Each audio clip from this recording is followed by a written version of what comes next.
प्रणाम ललिता जी। ललिता जी प्रणाम। सबको को जय जिनेन्द्र प्रणाम। सादर प्रणाम ललिता जी, सादर प्रणाम। सभी बड़ों को प्रणाम, सभी से जय जिनेन्द्र। सभी बड़ों को प्रणाम, बाकी सभी को जय जिनेन्द्र। प्रणाम श्री ललिता दीदी, बाकी सबको जय जिनेन्द्र। प्रणाम। सभी को सादर जय जिनेन्द्र।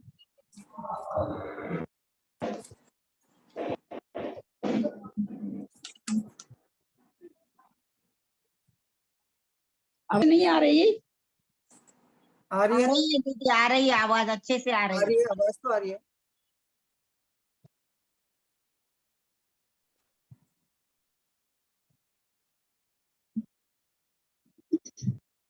सरस्वती नमस्तुभ्यं वरदे कामरूपिणी, विद्यारंभं करिष्यामि सिद्धिर्भवतु मे सदा। वात्संग जिनवानी माता की जय। तत्वार्थ सूत्र ग्रंथराज की जय। स्वामी आचार्य की जय। सर्वार्थ सिद्धि ग्रंथराज की जय। पूज्यपाद आचार्य की जय। मूलचंद शास्त्री जी की जय। अढ़ाई दीप में विराजमान सभी आचार्य उपाध्याय सर्व साधु के चरणों में नमोस्तु नमोस्तु नमोस्तु। सभी आरिका माता जी के चरणों में, कलकत्ते में विराजमान आठ माता जी के चरणों में वंदना वंदामी वंदामी वंदामी। सभी क्षुल्लक के लग के चरणों में इच्छामी इच्छामी इच्छामी। सभी प्रतिमाधारी के चरणों में विराजमान अंजना जी के चरणों में वंदना वंदना वंदना। पूज्य जनों का सादर चरण स्पर्श, सभी से सादर जय जिनेन्द्र। हम लोग तत्वार्थ सूत्र पर, जो माँ स्वामी जी के द्वारा रचित है, उस पर अत्यंत ही उच्च कोटि की टीका सर्वार्थ सिद्धि नामक पूज्यपाद आचार्य के द्वारा की गई है संस्कृत में। उसका हिंदी रूपांतर फूलचंद शास्त्री जी ने किया है। उसका स्वाध्याय कर रहे हैं। स्वाध्याय करते हुए हम 8वें अध्याय में पहुंच चुके हैं। 8वें अध्याय का 11वां सूत्र। मोक्ष मार्ग से नेतारम भेतारम कर्म भूभृताम ज्ञातारम विश्व तत्वानां वंदे तद्गुण लब्धये। मिथ्या दर्शन विरति परमार्थ कसाय योगा बंध हेतु स कसायता जीव कर्मणो योग्यान पुतला न दत्ते स बंध। प्रकृति स्थिति अनुभव प्रदेशास्तद विधयः आद्यो ज्ञान दर्शनावरण वेदनीय मोहनीय यारुणाम गोत्रांतरायः पंच नव द्वेष्टा विंशति चतुर्दि चत्वारिंशद द्विपंच भेदा यथाक्रमम् मति श्रुतावधि मन परिय केवलानां चक्षुर चक्षुरवधि केवलानां निद्रा निद्रा निद्रा प्रचला प्रचला प्रचला स्थान बुद्धिश्च स दशद वेद्ये। दर्शन चारित्र मोहनिया कसाय कसाय वेदनियाख्या स्त्री द्वि नौ षोडश वेदा सम्यक मिथ्यात्व तुभयान्य कसाय कसाय हास्य रत्य रतिशो भय जुगुप्सा स्त्री पुण्य पुंसक वेदा अनंतानुबंध प्रत्याख्यान प्रत्याख्यान संज्वलन विकल्प काश्चैकशः क्रोधमान माया लोभा नारक तरिग्योन मानुष दैवानी गति जाति शरीरांगोपान निर्माण बंधन संघात संस्थान संघनन स्पर्श रस गंध वर्णानुपूर्व गुरु लघु पघात परघाता तपो द्योतोच्छ्वास विहायो गत्या प्रत्येक शरीर रस सुभग सुस्वर शुभ सूक्ष्म पर्याप्ति स्त्रादेय कृति से तरानी तीर्थ कृत्वंच। कल इसका चल रहा था हम लोग। गति कितनी होती, जाति कितनी होती, शरीर अंगोपान निर्माण बंधन संघात संस्थान शहनन स्पर्श रस गंध वर्ण अनुपूर्वी गुरु लघु उपघात परघात आतप आतप उद्योग। यहाँ पे हम लोग जिस समय कर्मकांड जी पढ़ाया जा रहा था, जहाँ पर ये प्रकृतियां आई थी, वहां पर हमने यहाँ पर 3 आतप उद्योग और एक चीज और बताई थी। किसको याद है?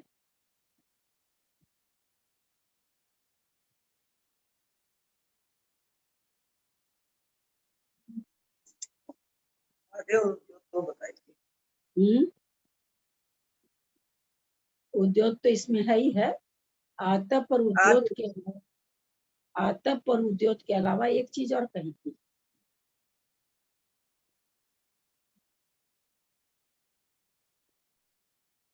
इन दोनों का अंतर बैठाते हुए एक चीज और कही गई थी, उष्ण।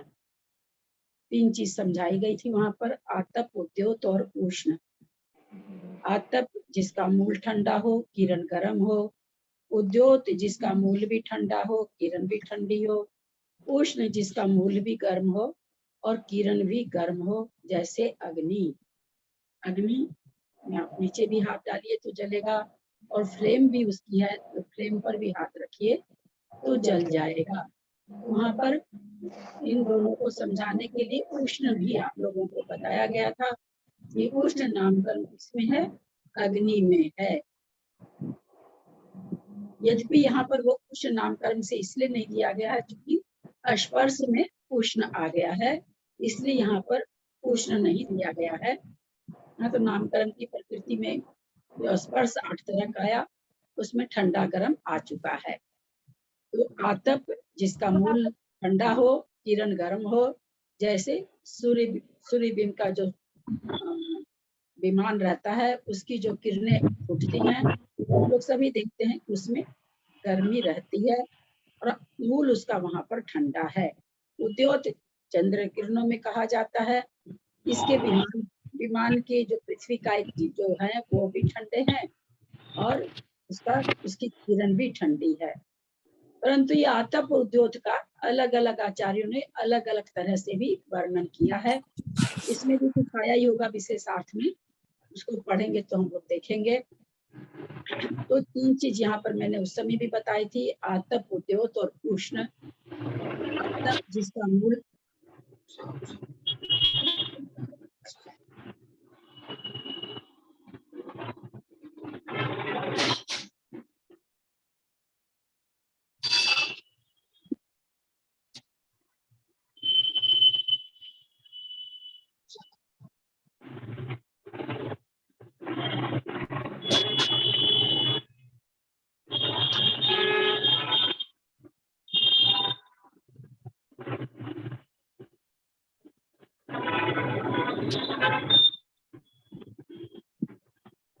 मैं 10 मिनट का ब्रेक लेती हूँ।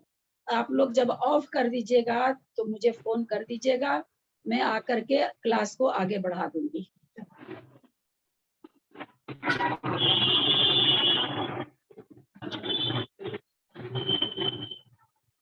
उषा दीदी म्यूट कर उषा लेंगे। भाभी। उषा दीदी म्यूट कर लेंगे।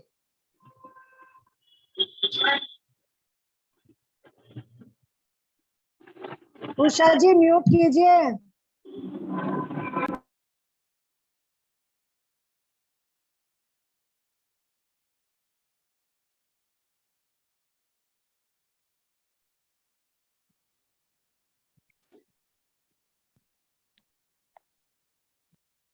आतप नामकरण, मूल ठंडा, किरणें गर्म। उद्योत मूल भी ठंडा, किरण भी ठंडी।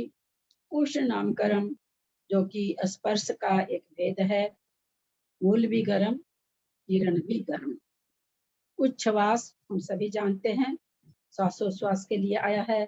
विहायो गति, विहायो गति, इसके भी यहाँ यद्यपि इसको प्रतिपक्ष में लिया नहीं गया है, लेकिन ये प्रतिपक्ष सहित होती है। अप्रशस्त और प्रशस्त विहायो गति, इसको इसलिए नहीं लिया गया है, विहायो गति तो विहायो गति है, गति तो है ही है। सुंदर और अच्छी और बुरी एक अलग बात हो गई, विहायो गति तो विहायो गति है, शायद इसीलिए इसको उसमें नहीं लिए होंगे। प्रतिपक्ष भूत प्रकृतियों के साथ, अर्थात साधारण शरीर। साधारण शरीर किसे कहते हैं? दीदी बताओ। एक शरीर के जिससे जहाँ अनेक स्वामी हो। वो जिसमें होते हैं वो एक शरीर अनेक स्वामी हैं, उसमें से कितने भर स्वामी अगर मर भी जाएं तो भी वो शरीर तो बना ही रहता है।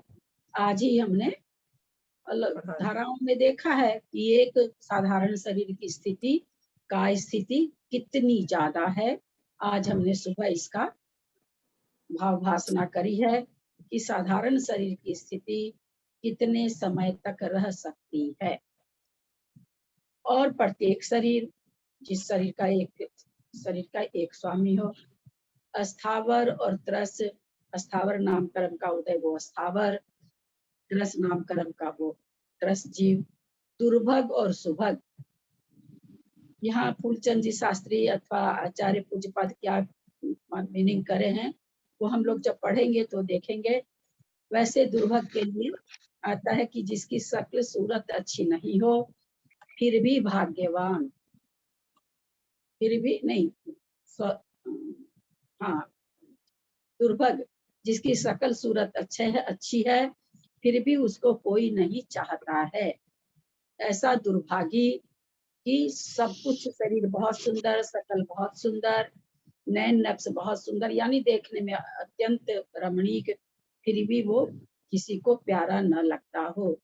सुभग, यद्यपि शक्ल सूरत बहुत अच्छी नहीं है फिर भी वो सबके लिए प्रिय है। यहाँ आचार्य क्या मीनिंग करेंगे वो हम लोग देखेंगे। दूसर सुस्वर बोलने की जरूरत नहीं है। शुभ अशुभ,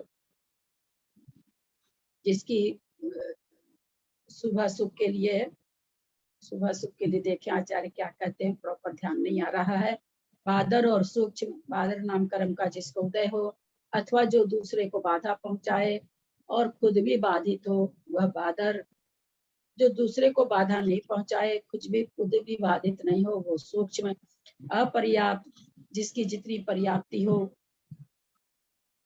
अपर्याप्त नाम कर्म का उदय जिसके होता है उसको अपर्याप्त कहते हैं। और पर्याप्त नाम कर्म का उदय रहता है अच्छा पर्याप्ति, जो अधिक से अधिक अच्छा पर्याप्ति को जो पूर्ण किया रहता है उसको पर्याप्तक जीव बोलते हैं। अपर्याप्तक में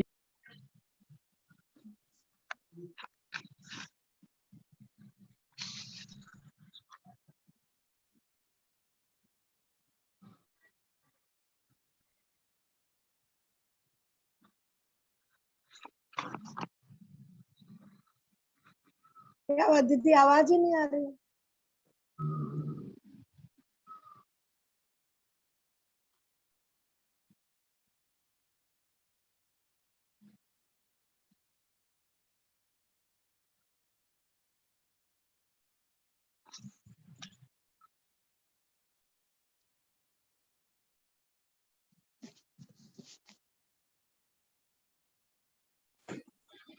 कोई निमित्त मेरे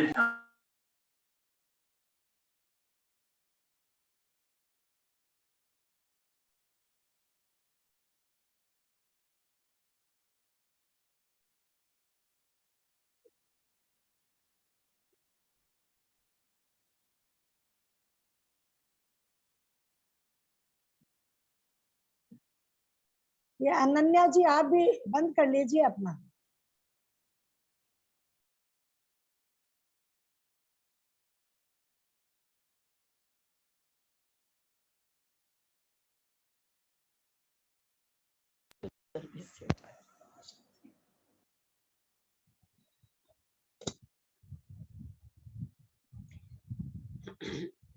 जो पर्याप्त, आवाज आ रही है क्या?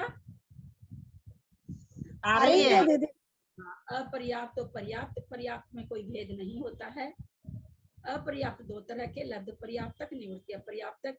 लब्ध पर्याप्तक जिसकी पर्याप्ति कभी पूर्ण नहीं होगी। निवृत्ति अपर्याप्तक वो अभी तो अपर्याप्त है पर कुछ समय के बाद पर्याप्ति उसको पूर्ण हो जाएगी। या यूं कहिए लब्ध पर्याप्तक वह है जिसके अपर्याप्त नाम कर्म का उदय है और क्या नाम है सो निवृत्ति पर जिसकी पर्याप्ति पूर्ण होगी उसका निवृत्ति पर्याप्तक संज्ञा है, ऐसे भी समझ सकते हैं। अस्थिर और स्थिर, अस्थिर जिसमें जो उपधातु और धातु हैं वो बराबर नहीं रहना। जैसे जितनी जल की मात्रा होनी चाहिए, जितनी वर्षा की होनी चाहिए, जितनी खून की होनी चाहिए, जितनी कफ की होनी चाहिए, जितनी पित्त की होनी चाहिए, उसकी मात्रा उतनी नहीं रहना। क्योंकि हम लोगों को तो हम समझते अपने लोग में प्राय करके सबके अस्थिर नाम कर्म का उदय है। किसी को बात बहुत मतलब वायु बहुत ज्यादा होती है, हम लोग कहते रहते हैं कि गैस बहुत होती है, मैं भी उसी में से एक हूँ। कोई कहता रहता है मेरे ऐसे बहुत जल्दी, मेरे को पित्त बहुत जल्दी पड़ जाते हैं, है ना। हम लोग देखते हैं सब अपने परिवार में दीदी सबके साथ। दीदी प्रणाम। एक बार आप बंद करके फिर से चालू कीजिए ना, थोड़ी आवाज कम हो गई अभी, पहले बहुत अच्छी आ रही थी। कोई फोन आया होगा ना इसलिए दीदी। बंद करने से तो थोड़ा दिक्कत हो रही। कम भी हो गए, कट कट के भी आ रही है। रिकॉर्डिंग पहले अच्छी आ रही। बंद ही करना पड़ेगा। हाँ, कहाँ जो आवाज कैसे आएगी?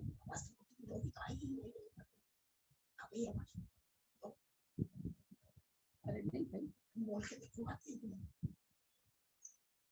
हेलो, ठीक है आवाज? ये आवाज होती थी, ये गोगो करता है, नहीं जाती आवाज। कम है थोड़ी, ठीक है। पहले बहुत अच्छी आ रही थी दीदी, पहले अभी ठीक बहुत आ रही अच्छी है। आ रही थी, फिर फोन आ गया ना तो थोड़ी कम हो जाती। क्या करूं, फिर से ज्वाइन करें? जी ज्यादा अच्छा रहेगा, ज्यादा नहीं, अच्छा रहने रहेगा। दीजिए ना, रिकॉर्डिंग में बार बार डिस्टरबेंस होता है। और रिकॉर्डिंग फिर पहले वाली रिकॉर्डिंग नहीं आएगी, कट जाएगी। सुन रहा दीदी, अभी तो आने लग गई है। ठीक है चलने दीजिए। चलने दीजिए। फोटो भी पूरी नहीं आ रही। जिसकी आवाज कम लग रही है उन्होंने हेडफोन लगा लेना चाहिए। ठीक है, चले अपने लोग। स्थिर और स्थिर, थोड़ा जोर से बोलती हूँ मैं। अस्थिर और स्थिर, कितने लोगों को हम लोग देखते हैं ना हमारे ही बीच में, हमारे ही समाज में, मतलब महाराज जी को तो छोड़ दीजिए, प्रसन्न सागर जी तो अद्भुत काम कर रहे हैं, उनकी बात हम उतने उत्कृष्ट की बात हम नहीं करते हैं। हम लोग अपने ही श्रावक भाई बहनों की बात करते हैं। बहुत से लोग ऐसे हैं जो कितना भी उपवास कर लो फिर भी एकदम अच्छे, चेहरे से भी नहीं पता चलता है, और सारी शरीर की जो भी बात पीत कफ जो भी होता हो वो भी उनका ठीक रहता है। तो हम लोग आंख के सामने में देख रहे हैं कि अस्थिर और स्थिर नामकरण खूब बढ़िया से समझ में आ रहा है। तो जिसकी सारी धातु जैसी रहनी चाहिए वैसी रहती है, वो स्थिर नामकरण है। अनादेय, जिसमें कितना भी खा लो, अलग अलग आचार्य अलग अलग इसकी व्याख्या करेंगे। यहाँ भी फूलचंद जी शास्त्री और कुछ कर सकते हैं, पूज्यपाद आचार्य और कुछ कर सकते हैं, अपने देखेंगे उसको बढ़िया से। अनादेय, बहुत से चेहरे हम लोगों को घर में ही देखने मिल जाते हैं, खूब बढ़िया बढ़िया पौष्टिक खिलाते हैं, दूध दही फल, हाँ मेवा, फिर भी उसके चेहरे का स्किन ऐसे बुझा बुझा सा रहता है। और एक आदमी जो नौकर अपने घर में मोटा चावल दाल खाता है, फिर भी उसके चेहरे पे चमक रहती है। तो ये जो अनादेय आदेय न तो जाति से संबंधित है और न खाने से संबंधित है। एकदम एकांत से नहीं लेंगे, एकांत से है ही नहीं, खाने से फर्क तो पड़ता ही है, लेकिन कह दे कोई खाने से आदेय नामकरण आ जाए तो वो चीज नहीं है। जैसा बंधा रहता है कर्म वैसा होता है, एकांत से किसी चीज को नहीं लेना है। यशः कीर्ति, अच्छे यशः कीर्ति में हम कह देते हैं हमारे तो यश, हमको तो यश, बहुत लोग कई बार पहले देखते थे महाराज जी के पास कोई आके बोलते थे, महाराज जी मैं तो इतो सबको भलो करूं, यश मिल ही को नहीं। और भी ऐसे आपस में परिवारों में साथी सहेली बहुत लोग बोलते रहते हैं कि माना तो यश मिल ही को नहीं, कितो भी करा तो यश को नहीं मिला। तो अच्छे काम करते हुए भी यश की प्राप्ति नहीं होना, यशः कीर्ति नामकरण का उदय है। यशः कीर्ति, इसको मतलब हमेशा ये समझ के चलना है कि यशः कीर्ति मतलब यश का नाम काम करता है तो यश नहीं, काम तो वो बहुत यश का कर रहा है, लेकिन क्योंकि उसकी प्रकृति कैसी बंधी हुई है, यशः कीर्ति बंधी हुई है, इसलिए उसको उसका गुणगान अथवा यश नहीं फैलता है। और यशः कीर्ति बहुत थोड़ा सा करता है, फिर भी उसका खूब यश हो जाता है, चारों बगल खूब नाम हो जाता है, तो यशः कीर्ति नाम का उदय है। और तीर्थंकर प्रकृति तो हम सभी जानते ही हैं। तो ये पिंड रूप जब इनको लेते हैं तो 42 प्रकृति है। 42 प्रकृति में 14 तो पिंड रूप है और 28 अलग अलग है। 14 प्रकृतियां इसमें पिंड रूप है, जैसे गति जाति प्रकृति तो एक है, मूल मतलब एक नाम से आई है, पर इनका भेद करते तो 4 गति 5 जाति 5 शरीर 3 अंगोपान तो ऐसे प्रकृतियां इसमें 14 है जो पिंड रूप है, और 28 प्रकृतियां है जो एक एक करके है। तो टोटल इस तरह से 42 नामकरण के भेद यहाँ पर बताए गए हैं। इसका तो संस्कृत भी बहुत बड़ा होगा, तो आप लोग 2-3 आदमी मिलकर पढ़ लेंगे। जहाँ तक मुझे लगता है काफी बड़ी संस्कृत होनी चाहिए। तो पहले हम लोग संस्कृत का उच्चारण कल नहीं हुआ है, संस्कृत का उच्चारण कर लें। मैं कर रही हूँ, पहले थोड़ा सा मैं कर लेती हूँ। यदि द्वितात्मा भवांतरम गच्छति सा गतिः सा चतुर्विधा नर गति, स्त्रिय गति, मनुष्य गति, देव गतिष्यति। यन निमित्त आत्मनो नारको भावासतन नरक गतिनाम एवं शेषेश्वती योज्यम ताशु नरका गति व्यभिचारणा सादृश्य नेकी कर्तोर्थात्मा जाति ही तन्निमित्तः जाति नाम तत्पचविधम एकेन्द्रिय जाति नाम द्विन्द्रिय जाति नाम त्रिन्द्रिय जाति नाम चतुन्द्रिय जाति नाम पचेन्द्रिय जाति नाम चेति। यदुत्यादात्मा एकेन्द्रिय इति शब्देते तदेकेन्द्रिय नाम एवं शेषेश्वत्पि योज्यम। यदुत्यादात्मनः शरीर निर्वृत्य स्थिर शरीर नाम तत्पचविधम औदारिक शरीर नाम वैकृक शरीर नाम आहारक शरीर नाम तेजस शरीर नाम कार्बन शरीर नाम चेति। तेषां विशेषो व्याख्यात है। यदुर्याद अंगोपांग विवेकस्तत् अंगोपांग नाम तत्त्रिविधम औदारिक शरीरा अंगोपांग नाम वैकृक शरीरा अंगोपांग नाम आहारक शरीरा अंगोपांग नाम चेति। यद निमित्ता परिनिष्पत्ति निर्माणम तद्विधम स्थान निर्माणम प्रमाण निर्माणम चेति। तज्जाति नामोदयापेक्षम चक्षुरादिधानम स्थानम प्रमाणम च निवर्त्यति निवर्तेते नेति निर्माणम शरीर नाम कर्मोदया वसादुपादानाम पुद्गला नाम नामन्योन प्रदेशम संश्लेषणम यतो भवति तद्बद्धन नाम। यदुदया औदारिक शरीर नाम विहतान्योन्य प्रदेशा नो प्रवेशेन एकत्वपादनम भवति सत्संगात नाम। यदुदया औदारिका शरीर प्रति निर्वर्ती यत् संस्थानाम यत् सोड़ा सोड़ा विभजते समचतुर्थ संस्थानाम न्यायो परिमंडल संस्थानाम स्वाति संस्थानाम कुबेर संस्थान नाम बामन संस्थान नाम हुंडक संस्थान नाम चेति। यशोदया देश बंधन विशेषी भवति तत्सहनन नाम तत्सर्वविधम वज्र वृषभ नाराज सहनन नाम ब्रज नाराज सहनन नाम नाराज सहनन नाम अर्ध नाराज सहनन नाम किलिका सहनन नाम असंप्राप्त का सहनन नाम चेति। यशोद्यात स्पर्श प्रादुर्भाव प्रतिभावस्तु स्पर्श नाम तदर्श विधम कर्कश नाम मृदु नाम। और कोई पढ़े? कर्कश नाम मृदु नाम गुरु नाम लघु नाम स्निग्ध नाम रुक्ष नाम शीत नाम उष्ण नाम चेति। यद निमित्तो रस विकल्प रस नाम तत्पंच विधम तिक्त नाम कटुक नाम कषाय नाम आम्ल नाम मधुर नाम चेति। यदुदय प्रभवो गंधस्थ गंध नाम तद्विविधम सुरभि गंध नाम असुरभि गंध नाम चेति। यद्यतु को वर्ण विभाग वर्ण नाम तत्पंच विधम कृष्ण वर्ण नाम नील वर्ण नाम रक्त वर्ण नाम हारिद्र वर्ण नाम शुक्ल वर्ण नाम चेति। पूर्व शरीराकारा विनाशो यशोदयाद भवति तदानुपूर्व्य नाम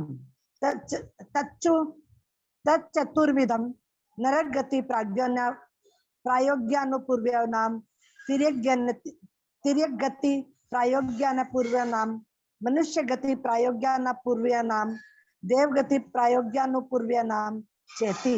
यशोदया दया है पिंडवत गुरुत्वनाद है पतति न चार्क तूल वल्लघुत्वा लघुत्वा दूर्ध्वं गच्छति तद गुरु लघुनाम यशोदया यशोदयात् स्वयं कृतोद्बंधनम बंधन मरु प्रपतना दिनिमित उपघातो भवति तदुपघातनाम यन्निमित्तः परशस्त्रा देव्या घात घातस्तत् तत्पर घातनाम यदुदया निर्वर्ति मात्पनम निर्वत्तम आत्पनम तदापतपनाम तदादित्य वर्तते यन्निमित्त मुद्योतनम तदुद्योतनाम तच्चंद्र खद्योता दिशु वर्तते यद्ये तुरुच्छवास वासस्त दुच्छवास नाम विहाय आकाशम तत्र गति निर्वर्तकम तद्विहारी और गति नाम तद्विविधम प्रशस्त भेदात शरीर नाम कर्मोदया निर्वर्त्य नाम मानम शरीराम एकात्म भोग कारणम यतो भवति तत्प्रत्येक शरीर नाम बहु नामात्मा नाम मुपभोग हेतुत्वेन साधारण शरीरम यतो भवति तत्साधारण शरीर नाम यदुदयाद विन्द्रियादिषु जन्म तत्र सनाम तन्निमित्त एकेन्द्रियेषु प्रादुर्भाव कोई पढ़ ले स्थावर नाम। और कोई पढ़ ले। एक आदमी पोते पोते थक जाता होगा। यदुदयादन्य प्रीति प्रभवस्तत् सुभग नाम यदुदयाद रूपादि गुणोपेतो प्य प्रीतिकरस्तद दुर्भग नाम यन्निमित्तम मनोज्ञ स्वर निर्वर्तनम तत् सुस्वर नाम तद विपरीतम दुस्वर नाम यदुदयात रमणीयत्वम तच्छुभ नाम तद विपरीतम अशुभ नाम सूक्ष्म शरीर निर्वर्तकम सूक्ष्म नाम अन्य बाधा कर शरीर कारणम बादर नाम यदुदयादाहार आहारादि पर्याप्ति निर्वृत्ति तत्पर्याप्ति नाम तत् षड्विधम आहार पर्याप्ति नाम शरीर पर्याप्ति नाम इंद्रिय पर्याप्ति नाम प्राणापान पर्याप्ति नाम भाषा पर्याप्ति नाम मन पर्याप्ति नाम चेति षड विध पर्याप्त्य भाव हेतुर पर्याप्ति नाम स्थिर भावस्य निर्वर्तकम स्थिर नाम तद विपरीतम अस्थिर नाम प्रभोपेत शरीर कारणम आदेय नाम निष्प्रभ शरीर कारण मनादेय नाम पुण्य गुण स्थापन कारणम यश कीर्ति नाम तत् प्रत्यनीक फलम यशः कीर्ति नाम आर्यंत कारणम तीर्थकरत्व नाम। प्रणाम दीदी, सादर प्रणाम।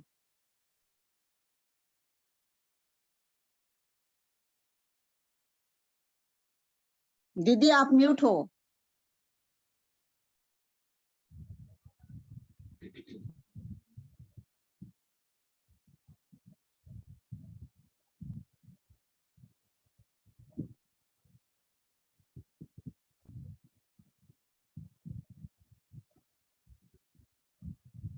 तीन 304 नंबर पेज में सेकेंड लाइन में यदुदयात्मा इसका संधि विच्छेद करें। करे दीदी।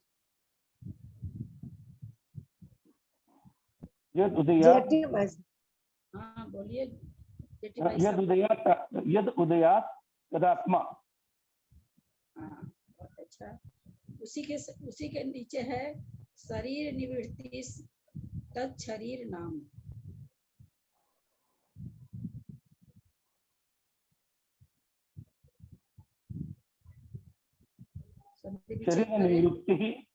शरीर निवृत्ति तत् शरीर नाम। बहुत अच्छा, बहुत सुंदर।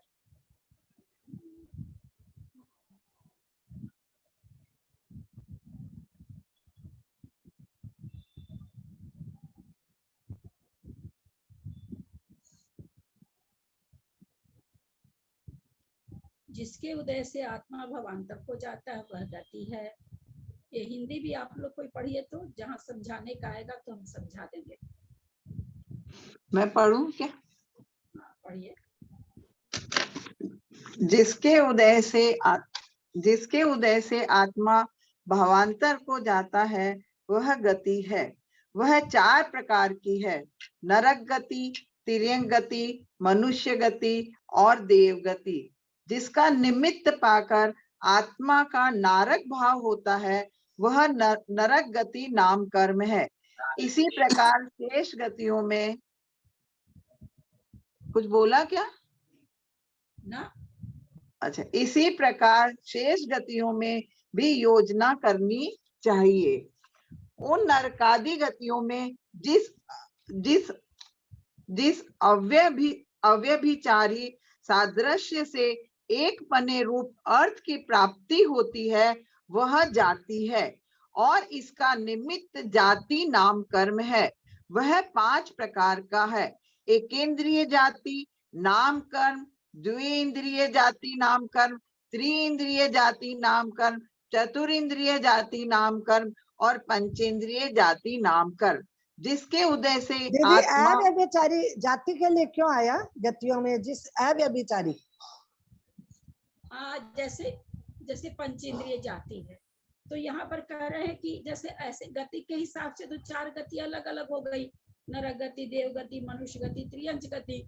तो ऐसे तो गतियों में भेद हो गया, लेकिन जब हम उसको जाति की अपेक्षा देते हैं, पंचेंद्रिय जाति, चतुरिंद्रिय जाति, तो कह रहे हैं जिस अव्यभिचारी सादृश्य से एक रूप अर्थ की प्राप्ति होती है। अव्यभिचारी मतलब भेद रूप नहीं, व्यभिचार नहीं होना, कोई भेद नहीं होना, बिना भेद के सादृश्यता जिस चीज से दिखाई जाती है कहते हैं उसको जाति नाम कर्म कहते हैं। ऐसा कर रहे हैं। तो जैसे पंचेंद्रिय जाति है तो पंचेंद्रिय जाति में जो जो जीव आ गए वो सब आ गए। जिसके उदय से आत्मा एकेंद्रिय कहा जाता है वह एकेंद्रिय जाति नाम कर्म है।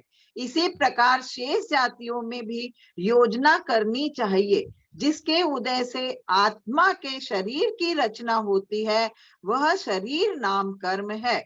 वह 5 प्रकार का है, औदारिक शरीर नाम कर्म, वैक्रेयिक शरीर नाम कर्म, आहारक शरीर नाम कर्म, तेजस शरीर नाम कर्म और कार्मण शरीर नाम कर्म। इनका विशेष व्याख्यान पहले कर आए हैं। जिसके उदय से अंगोपांग का भेद होता है वह अंगोपांग नाम कर्म है। वह 3 प्रकार का है, औदारिक शरीर अंगोपांग नाम कर्म, वैक्रेयिक शरीर अंगोपांग नाम कर्म और आहारक शरीर अंगोपांग नाम कर्म। जिसके निमित्त से परिनिष्पत्ति अर्थात रचना होती है वह निर्माण नाम कर्म है। वह 2 प्रकार का है, स्थान निर्माण और प्रमाण निर्माण। वह जाति नाम कर्म के उदय का अवलंबन लेकर, सरिता जी एक मिनट, स्थान निर्माण और प्रमाण निर्माण, इससे क्या समझ रहे हैं आप लोग?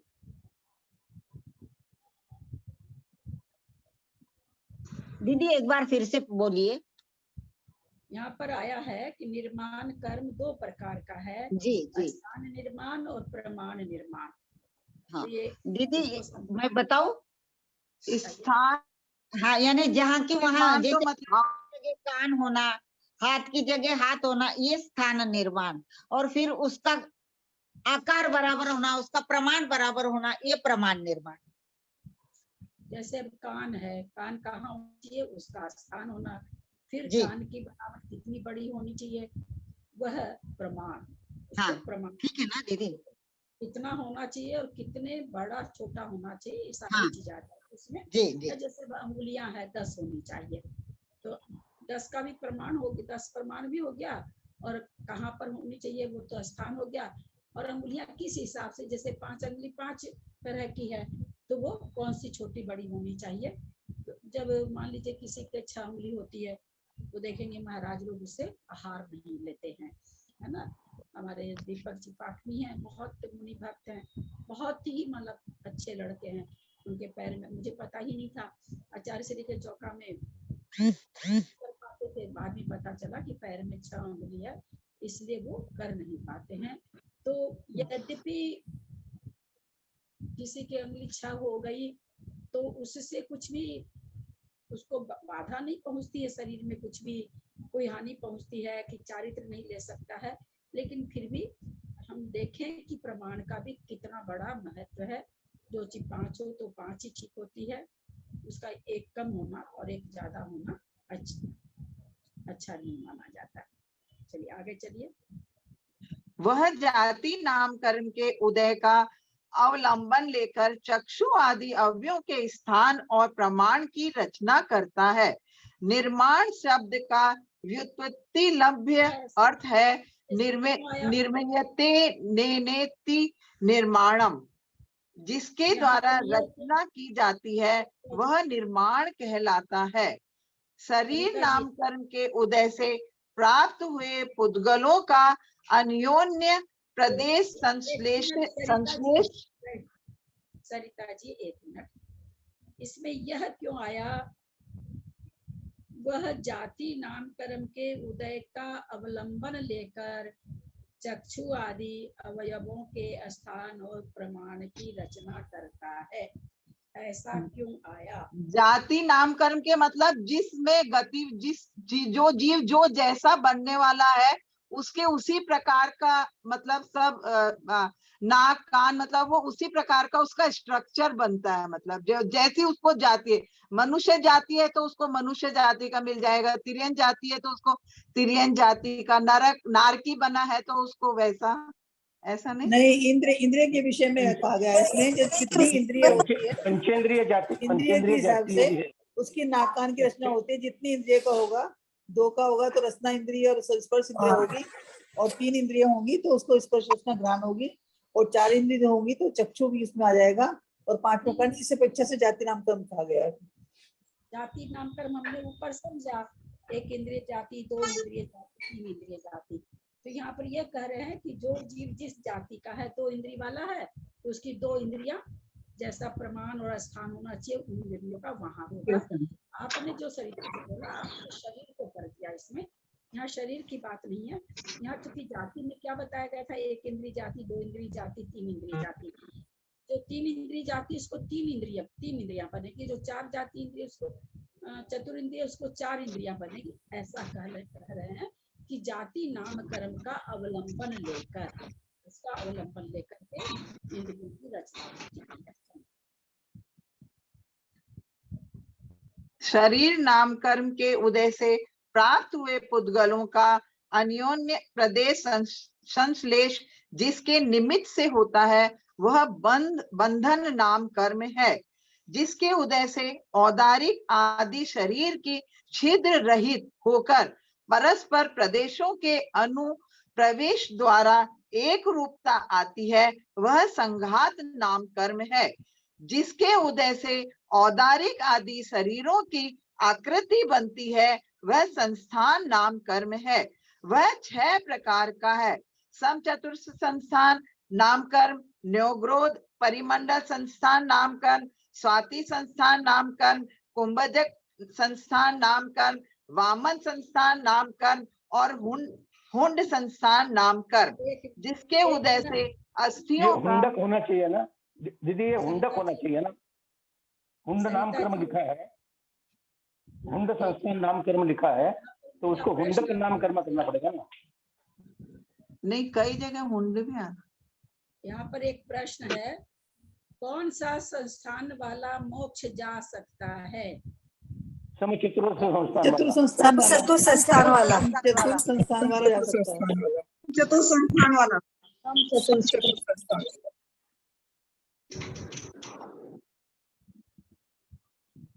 मुझे कुछ समझ में नहीं आता कौन क्या बोला। चलिए सबसे पहले विश्ला जी दिख रही हैं, कौन सा संस्थान वाला मोक्ष जाता है? चतुर्थ संस्थान वाला। सरिता पांड्या, कौन सा संस्थान वाला मोक्ष जाता है? समचतुर्थ संस्थान वाला मोक्ष जाता है। जी चेन्नई, समचतुर्थ संस्थान वाला। जेठी भाई साहब, जी ऋषभ महाराज संस्थान वाला। वो तो आप वो तो सहनन है। मैं संस्थान पूछ रही हूँ। वो तो सैन्य है। 10 संस्थान का नाम पढ़ा। समचतुरस्र संस्थान। हाँ? समचतुरस्र मेरे हिसाब से संस्थान। कोई भी संस्थान वाला मुंह है नहीं। और निशा जी जैन। सम चतुर संस्थान जी, सम चतुर संस्थान वाला ही मोक्ष जाता है। बोली मंजू जी दिल्ली। सम चतुर संस्थान, सम चतुर संस्थान। सुमन जैन बंगलोर। सम चतुर संस्थान।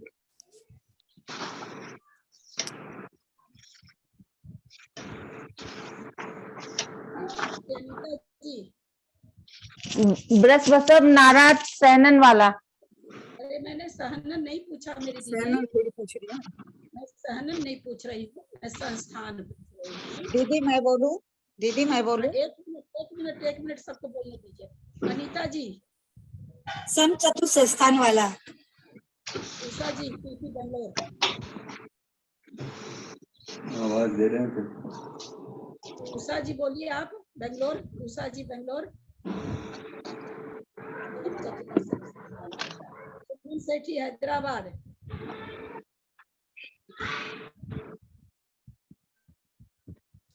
सम चतुरस्र संस्थान वाला मोक्ष जाता है दीदी, और वज्रवृष नारायण सैनन वाला, सैनन में वो और उसमें वो। जो चीज नहीं पूछे उसके बारे में ना बोले। सुभाष जी छाबड़ा आप बोलेंगे? आज ही क्लास अटेंड किए वैसे, लेकिन पुराने हिसाब से मैं बोल रहा हूँ समचतुर संस्थान। नेमीचंद आज भाई 4 महीने साहब। बाद। नेमीचंद भाई साहब। नेमीचंद भाई साहब आप हैं नहीं क्या अपने जगह पर? कुसुम जी।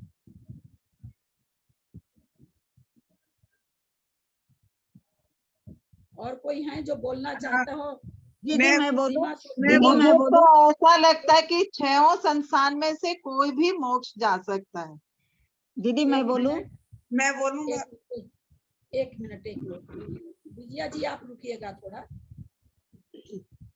सीमा सोगानी बोलोगी क्या? कौन से पढ़ी हो पंकज भैया से बहुत अच्छी तरह से?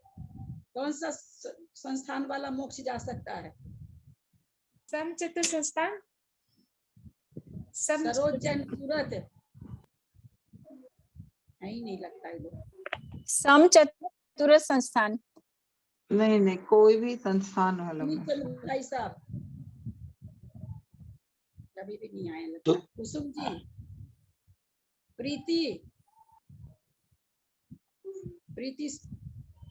प्रीति जैन। हाँ आंटी, कोई भी संस्थान वाला जा सकता है। कोई भी संस्थान वाला। कविता जी। कविता जैन।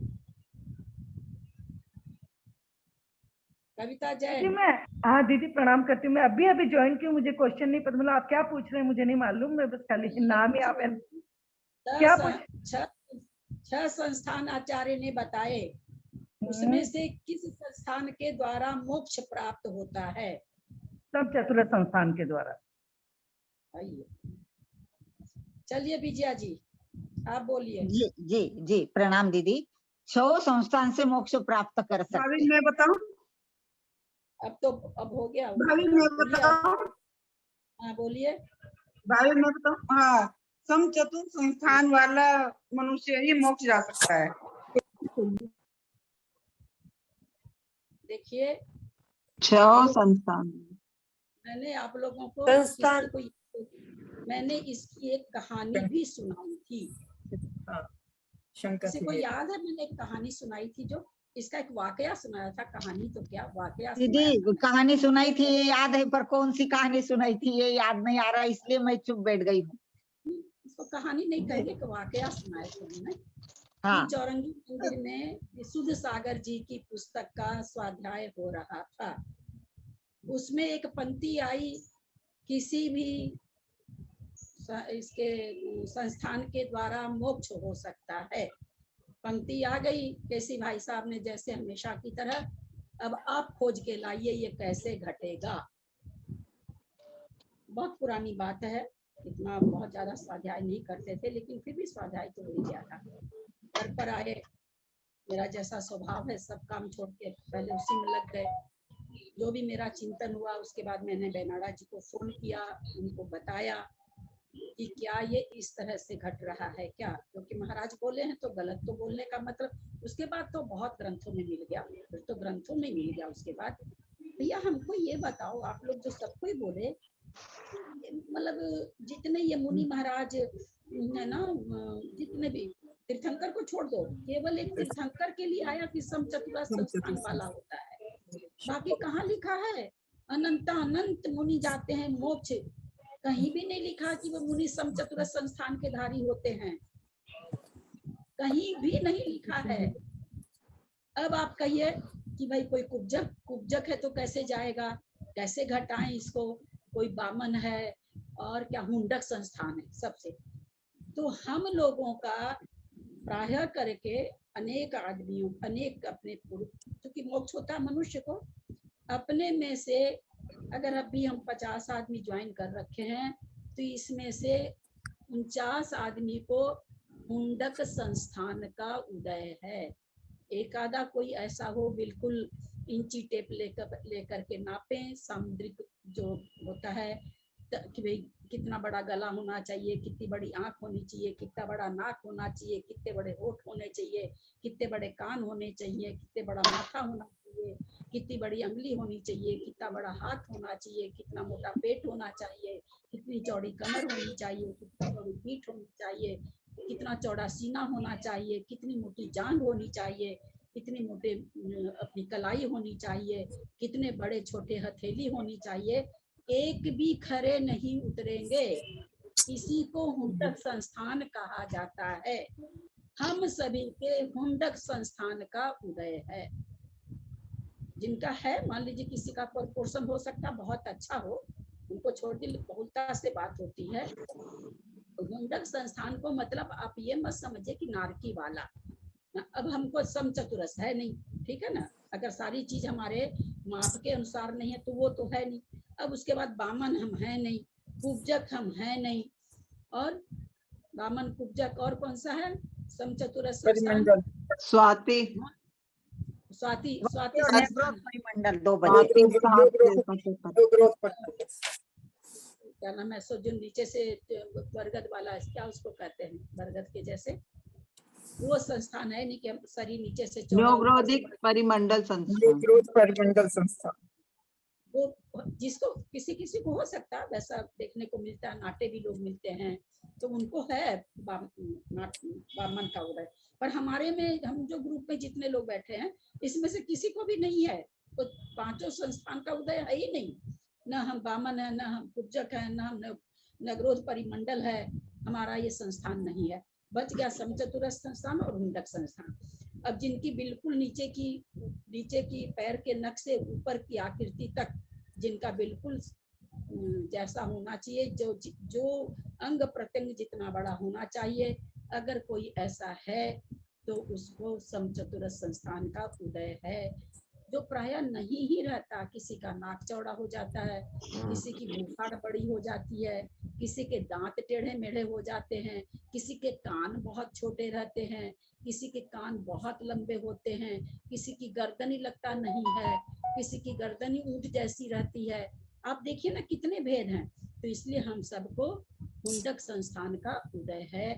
जब बेनाड़ा जी से मेरी बात हुई, उन्होंने कहा कि नहीं आपका चिंतन ठीक है। मुझे बहुत खुशी उस समय मिली थी, बहुत खुशी मिली थी कि मैंने इस बात का प्रॉपर आंसर निकाला। तो हम लोगों को सबको हुंडक, जितने मुनि महाराज हैं सबको, हम सबको मतलब सभी को, उसमें कोई किसी की ऐसी रचना हो कि बिल्कुल प्रॉपर हो तो अलग बात है, पर बेनाड़ा जी का यही कहना था सबको हुंडक, क्योंकि बाकी चार तो है नहीं, दो ही बच गए, पहला और छठा। पहला अगर नहीं है तो फिर छठा ही है। तो अब भी समचतुर संस्थान हो सकता है इस काल में? हाँ, इस काल में बोलते ना नहीं होगा, पंचम काल में किसी के भी समचतुर संस्थान नहीं है।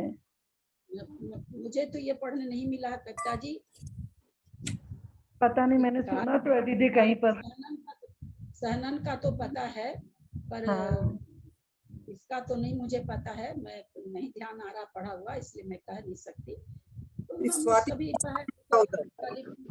प्रीति है, सरोज, सरिता पांड्या है, एक जन और कोई, बाकी सब ने हमने क्या कहा, समचतुर संस्थान। संस्थान दीदी स्वाति संस्थान में क्या होता है? स्वाति संस्थान कौन सा होता है? नीचे से पतला ऊपर, नहीं स्वाति नीचे से पतले ऊपर से। स्वाति संस्थान क्या नाम है सो, उसमें सर्प की तरह होता है जो।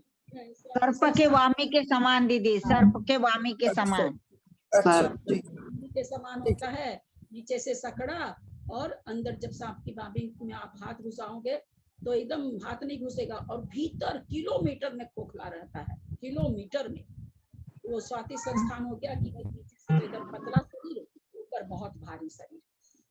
तो अपने कहेंगे कि भाई ऐसे बहुत से लोग दिखते हैं कि जिनका शरीर पतला नीचे से रहता है वो, लेकिन उसमें प्रॉपर नहीं रहता वो वैसा भी। जैसे किसी बच्चे को क्या इस बीमारी का कोई नाम भी है, जिसका शरीर ऊपर का भारी होता चला जाता, बेड से नहीं उठता, फिर मरी जाता वो बच्चा, मुझे इस बीमारी का नाम याद नहीं। तो उसको पोलियो जैसे नहीं, पोलियो नहीं, दूसरा पोलियो अलग चीज है, पोलियो अलग और चीज। बड़े वो नवग्रोथ परिमंडल स्थान, बड़ के पेड़ पे जैसे है ना, कितना ऊपर फैला रहता है, तो वैसा फैला हुआ खूब भारी शरीर वाला वैसा वो हो जाता है। मुंडक संस्थान में कोई भी आकृति, पूरे शरीर में कोई भी आकृति उस आपकी नहीं होना। मुंडक का मतलब ये नहीं समझना हम लोग को कि पूरा का पूरा शरीर ही खराब है, नाक, आँख, कान, हाथ, पैर, पीठ सारी चीज खराब है, ऐसा नहीं है। इसको ऐसा नहीं देना है। वो अलग बात है कि एक इंद्रिय मुंडक नाम स्थान, मुंडक संस्थान है, नारकियों का मुंडक संस्थान है, वो अलग बात है, उनका पुष्करण का उदय है। पर हम लोगों को भी, लेकिन भाभी हमने ये पढ़ा था, ये भी तो पढ़ा था ना कि उपसम जो श्रेणी चढ़ते हैं वो 3 सेनन, दो शुरू के 3 वो होते हैं वो उपसम श्रेणी। अच्छा वो सेनन के लिए, अच्छा वो सेनन के लिए पढ़ा था कि 3 सेनन वाले उससे उपसम श्रेणी चढ़ सकते हैं। हाँ वो सेनन की बात थी, संस्थान की बात नहीं थी, वो सेनन की। दीदी मोक्ष जाने पूछा ना मोक्ष का, तो सीधा ध्यान आता तीर्थंकर का ही ध्यान आता दिमाग में। मेरे मन में भी शंका हुई थी कि सारी वो तो तीर्थंकरों का हो गया, तो मोक्ष तो बहुत लोग जाते हैं। सरिता जी छोटी सी बात अगर ध्यान में लाके नहीं करेंगे, गलती हुई, फिर तो दिमाग में नहीं लगा है कि इतने मुन्नी जाते हैं तो सब थोड़ी समचतुर संस्थान होते हैं। इसलिए नहीं, वही बात शंका होती है। दीदी मैंने ये सब मन में सोचा था, किसी भी जाति कैसे को भी हो सकता है ना, मतलब यानी संस्थान उसमें साधक और बाधक नहीं है मोक्ष जाने में, संस्थान का कोई रोल ही नहीं है वहाँ मोक्ष जाने में, वहाँ सब सहनन का रोल है, ऐसा मुझे लगा। और हाँ सहनन का रोल है, तो जी सहनन, तो इसीलिए नहीं सुंदरता का भी रोल तो है, ये कैसे नहीं है दीदी? पर सोचने में थोड़ी सुंदरता का रोल है ना। नहीं जैसे ऐसे मतलब, क्योंकि सर्वांग सुंदर, क्योंकि वो कर्म कांड की पढ़ने वाली में से हैं, उनके मुंह से ये सब चीज सुन करके मुझे बहुत ये लगता है कि फिर तो उस चीज का बहुत ही अच्छी तरह से व्याख्यान होना चाहिए। क्या बोल रही हैं आप, बोलिए कविता जी। नहीं मुझे ऐसे लग रहा है कि तीर्थंकर तो सर्वांग सुंदर होते हैं भगवान का, मतलब हम लोग कितने भजनों में गाते हैं ना कि आप तो तीर्थंकर ही बात करते हैं, तीर्थंकर ही मोक्ष जाते हैं क्या? नहीं मोक्ष तो और भी चीज जाते हैं, लेकिन सुंदरता वैल्यू रखती है, मतलब मुझे ऐसे लगता है मतलब रखती है, वहाँ सुंदरता वैल्यू नहीं रख रही है, तीर्थंकर नामकरण वैल्यू रख रहा है। आप उल्टा बोल गए, तीर्थंकर इसलिए वो सुंदर हैं। हाँ तीर्थंकर नामकरण वैल्यू रखते हैं, तीर्थंकर हैं इसलिए सुंदर हैं। आपने अर्थ लिया सुंदर है इसलिए तीर्थंकर हैं, वो गलत हो गया। तीर्थंकर है इसलिए वो है ना। नहीं, अपने यहाँ मूर्ति बनाई जाती है, तीर्थंकर सब समचतुर संस्थान मतलब संस्थान वाले होते हैं, इसलिए एकदम नाक तोड़ के मूर्ति बनाई जाती है, कान इतना तो इतना, नाक तो इतना तो इतना, वो इतना, तो तीर्थंकर समचतुर संस्थान वाले होते हैं, इसलिए की बनती है प्रतिमाएं, तीर्थंकर की बनती है। हाँ। तीर्थंकर समचतुर संस्थान के धारी होते हैं, इसलिए। तो दीदी अगर ऐसा बोलेंगे कि सुंदरता, तो सारे सुंदर मोक्ष चले जाएंगे। हाँ सारे सुंदर मोक्ष चल जाएंगे, सारे सुंदर मोक्ष चले जाएंगे। ऐसे नहीं, मेरा बोलने का मतलब है कि उनके गुण ही इतने ज्यादा हो जाते हैं ना कि उनमें कोई कमी रह ही नहीं सकती। मतलब जैसे ऐसा मुझे लगा कि नहीं, मैं ऐसा ही बोल रही हूँ, आपके लिए नहीं, ऐसा ही बोल रही हूँ मैं। ऐसा कह सकते हैं कि सारे तीर्थंकर सुंदर होते हैं, लेकिन सारे सुंदर तीर्थंकर नहीं होते। हाँ सारे सुंदर तीर्थंकर नहीं होते हैं, लेकिन सारे तीर्थंकर सुंदर होते हैं। हाँ, समचतुर संस्थान के धारी होते हैं। उनका तो जन्म के जो 10 अतिशय हैं, आप ध्यान दीजिए ना कविता जी, 10 अतिशय में एक अतिशय है ये, आपके हमारे थोड़ी अतिशय है। उनका जो जन्म के 10 अतिशय हैं, खून का सफेद होना, सुगंधित शरीर होना, पसीना नहीं आना, समचतुर संस्थान होना, ब्रज वृषणारा सहनन होना, इस तरह का जो है 10 जो अतिशय हैं जन्म के, वो तीर्थंकर के होते हैं, आपके हमारे थोड़ी हैं। वो अलग वाला की समचतुर संस्थान आज देवों का खाली समचतुर संस्थान है, नारकियों का हुंडक संस्थान है। एकदम एकांत से देव सब समचतुर संस्थान के धारी होते हैं, नारकी हुंडक संस्थान के धारी होते हैं। पशु में 6 संस्थान पाए जाते हैं, मनुष्यों में 6 संस्थान पाए जाते हैं। तो पाए जाते हैं, तो खैर आप लोग जान रही हैं, लेकिन मोक्ष जाने के लिए संस्थान बाधक नहीं है। कामदेव भी तो सर्वांग सुंदर होते हैं। इसका हम वाकया भी आप लोग को सुना चुके थे, इसीलिए पूछे, नहीं बताए रहते तो नहीं पूछते, क्योंकि जब सोमवार आया था तो मुझे भी ताज्जुब हुआ था कि ये क्या आ गया। मेरे दिमाग में था वो मोटा आदमी कैसे जा सकता है, वो मोटा आदमी कैसे जा सकता है। तो कोई भी चीज मतलब हुंडक संस्थान में तो चलिए हम लोग अपने को हुंडक संस्थान में घटा लिए, लेकिन वहां पर आचार्य कह रहे हैं कोई भी संस्थान बाधक नहीं है। नाटा आदमी कहीं नहीं लिखा हुआ है कि भाई इतना बड़ा 500 धनुष का होगा वही मोक्ष जाएगा, ऐसा कहीं भी नहीं आया है। बस उसका चारित्र होना चाहिए, सकल चारित्र को धारण कर पाने वाला होना चाहिए। और जहां तक है कि जैसे ये है उपजक संस्थान है, तो हमारे दिमाग में क्या रहता, पूरा ऐसे कुबड़ू होके जो चलता है वो उपजक है। आप रोड पर चलिए, देखिए कितने आदमी जरा आसा झुक के चलते हैं, हल्का आसा, है ना। अपने लोग के घर में भी कोई कोई पुरुष अथवा बेटी अथवा बच्चा, उनकी चाल ही वैसी रहती कि हल्के से ऊपर का पोर्शन हल्का सा, मतलब जो जिनको बहुत मतलब देख पाते हैं, जिनकी निगाह बहुत तेज रहती है, वही समझ पाते हैं। थोड़ा सा हल्का सा शरीर झुका के चलते हैं, वो भी कुब्जक संस्थान के धारी हैं। कुब्जक का मतलब ये नहीं समझे कितनी बड़ी बड़ी कूब निकलेगी पीछे से तभी होगा, वो तो उत्कृष्ट हो गया, वो तो उत्कृष्ट वहां पर उदय हो गया। ठीक है, अब याद रह जाएगा आप लोग को सबको। हाँ दीदी, ये नहीं आप सही बोल रहे हैं, पहले अपने हुई है इस पे चर्चा, वो अचानक में आप बोलते ही बस वो तीर्थंकर वाला ही ध्यान रहता है कि हाँ, लेकिन ये चर्चा आपने हुई थी पहले भी।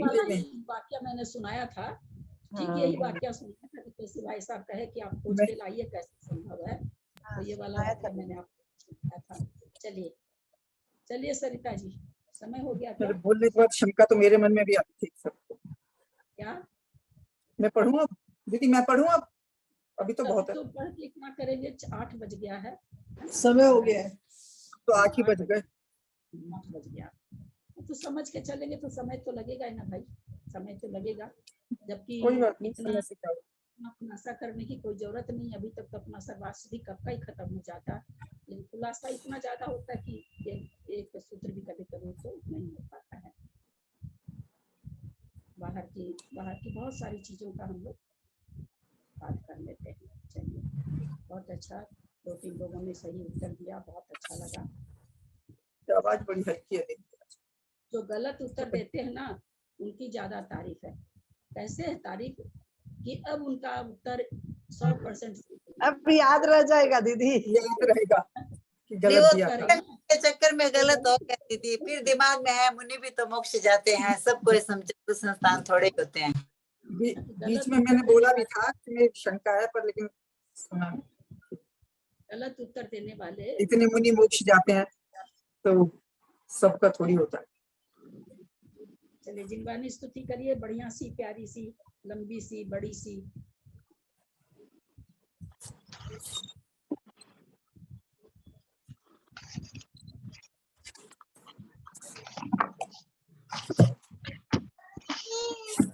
तुम्हें सुनाओ सुंदर सी तो।